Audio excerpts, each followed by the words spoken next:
Hi Sue, Coach Erick here. So I just want to make this video for you and anybody else that may come across it that is continually frustrated and or confused by the lumen levels that you receive while fasting and then after you've done your workout.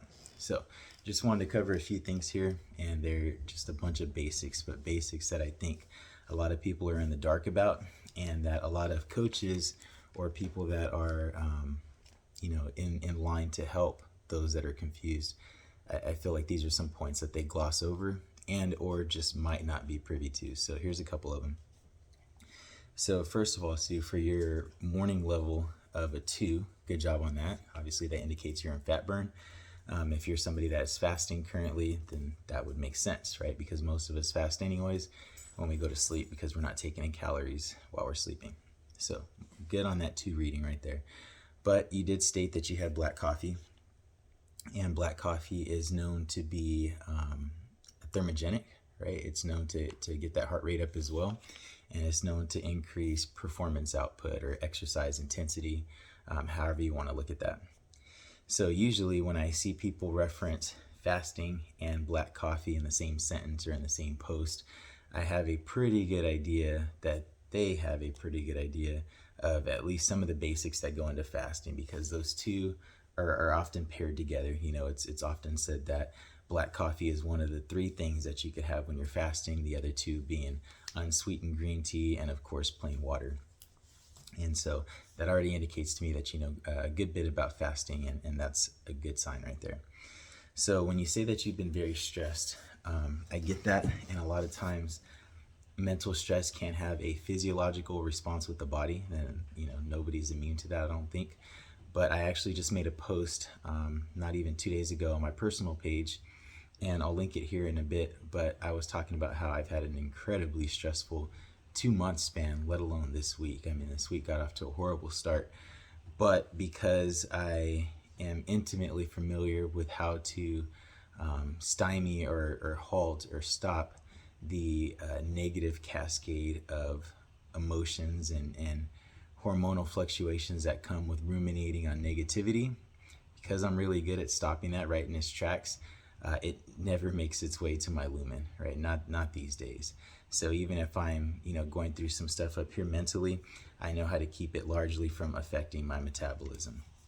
And I think everybody has that ability. So again, I'll link that post down below with this video, and hopefully anybody watching this video will be able to catch that post and glean some further insight. So when you say you're still fasting, at this point my question as a coach would be like, how long have you been fasting?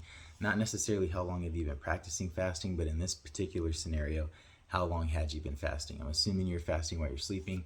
How long before you went to sleep were you fasting, to the point where when you blew this higher lumen level post-workout, where was that mark at? Was it at the 12-hour mark? Was it at the 14-hour mark, 16, 18, 20, so on and so forth?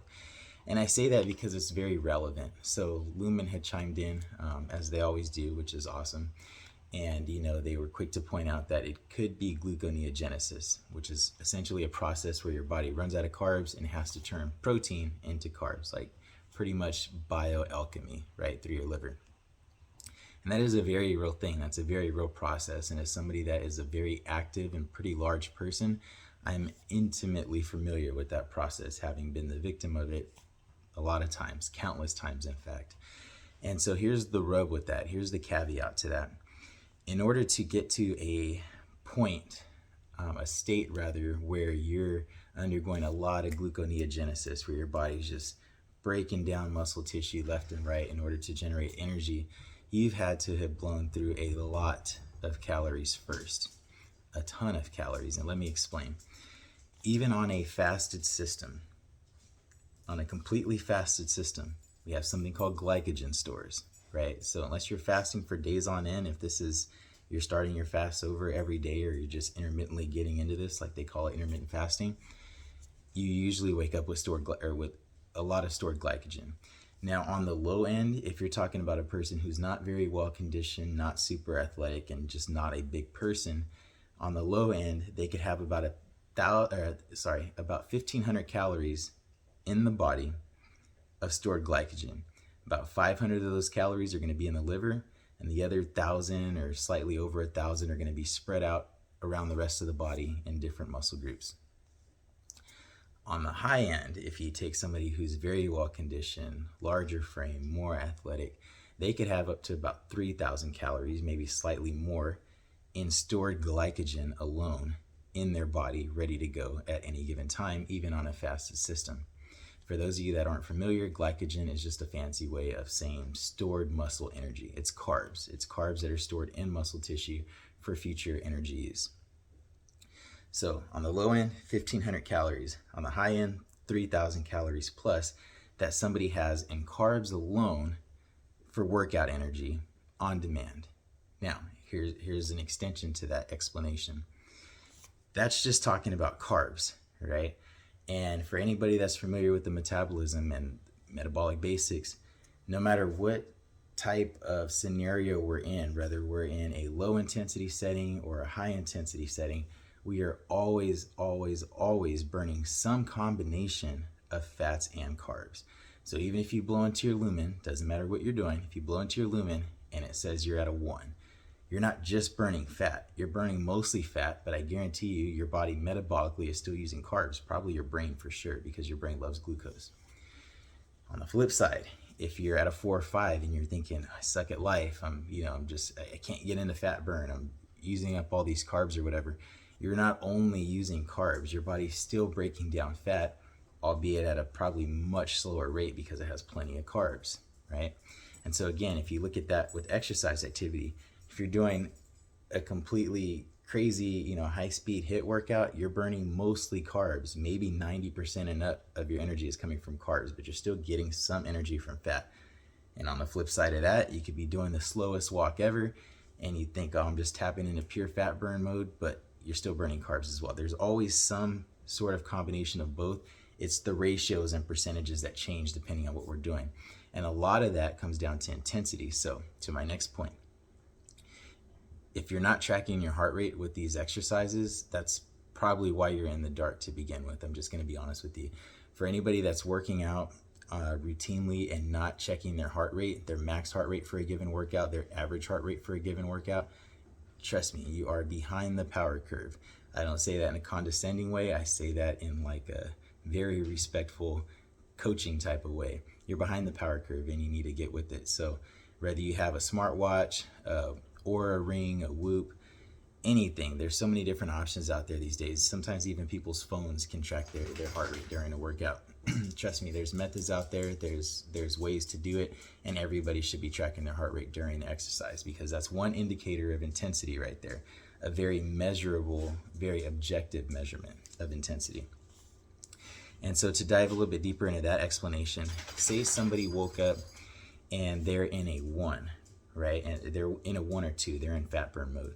If they go into an exercise that is higher intensity, just by the heart rate metric alone, if they get into a situation where they're at 75% of their max heart rate and up for any stretch of that exercise, there's a good chance that their body is going to have been moving at too high of an intensity or too high of a speed to rely solely on fat burn, and your body is going to become more carb dependent in that short time frame orbiting around your exercise. You're going to shift more into carb burn.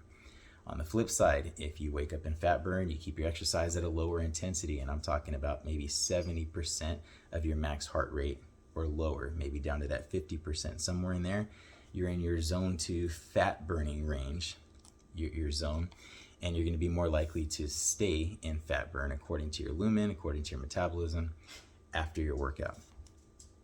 Now, the inverse is also true. So if you wake up in carb burn, you're at like a 4 or 5, and you're thinking, hey, I'm already using carbs, might as well keep it up. It's a perfect time for a high intensity exercise because you're already pulling primarily from that fuel source.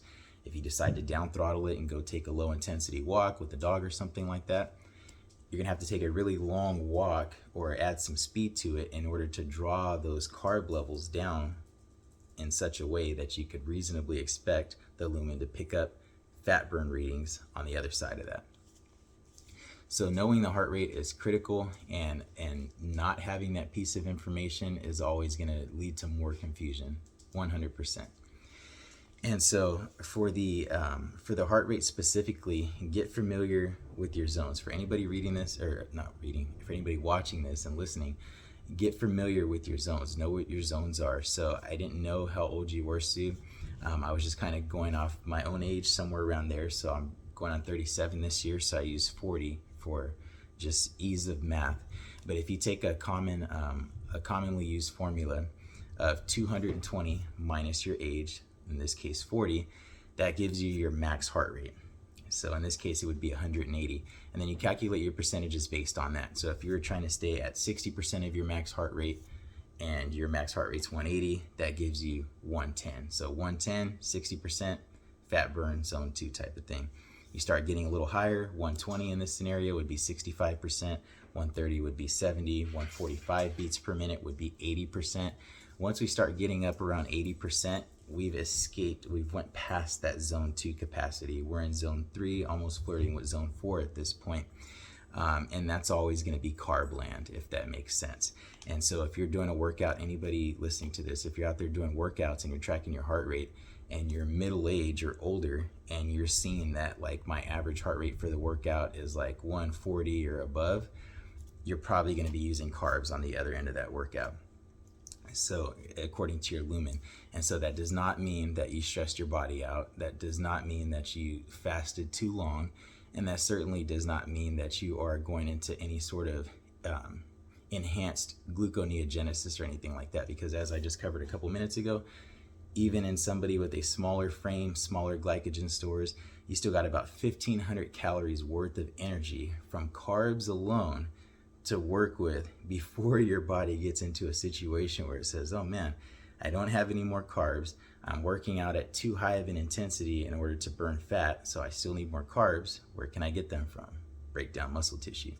In order for somebody to get to that point, they have to have been working out in most cases for hours at a really moderate to high intensity in order to completely tap those glycogen stores, still continue their activity, and basically force their body into using those muscle, lean muscle tissue, muscle cells, to break them down for on time, real time energy at that point.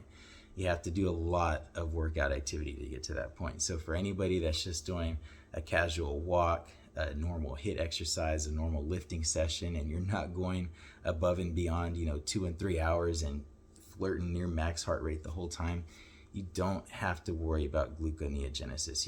You don't. Just trust me on that one.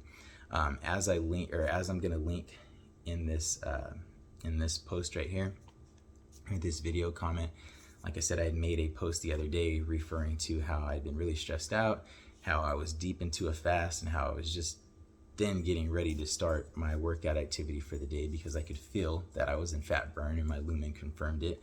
And that's achievable with anybody. So there's routinely days where I hit 16, 17, 18 hours fasted, completely fasted, just taking in water, and then I'm just barely starting my exercise activity, and I'll go do an hour lift or an hour run or sometimes both, and I feel completely fine. And to boot, on the other side of those exercises, like 10 out of 10 times I come out in a 1, period. I do. The only time I come out any higher than that, in a 2 or a 3, is if I have any sort of high intensity burst towards the end or at the end of that effort. Because again, anytime we get up into that higher intensity, it's like stepping on the gas, mashing the gas pedal in a car to the floor.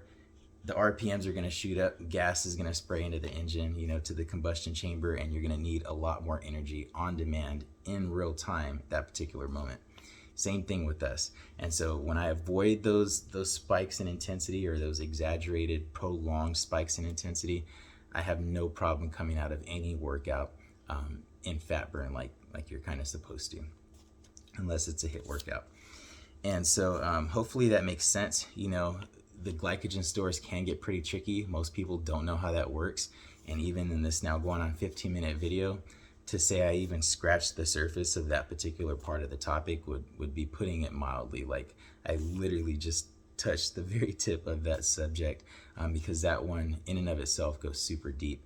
And so hopefully that gives you some clarity, Sue, and anybody else watching this, as to what could have possibly happened.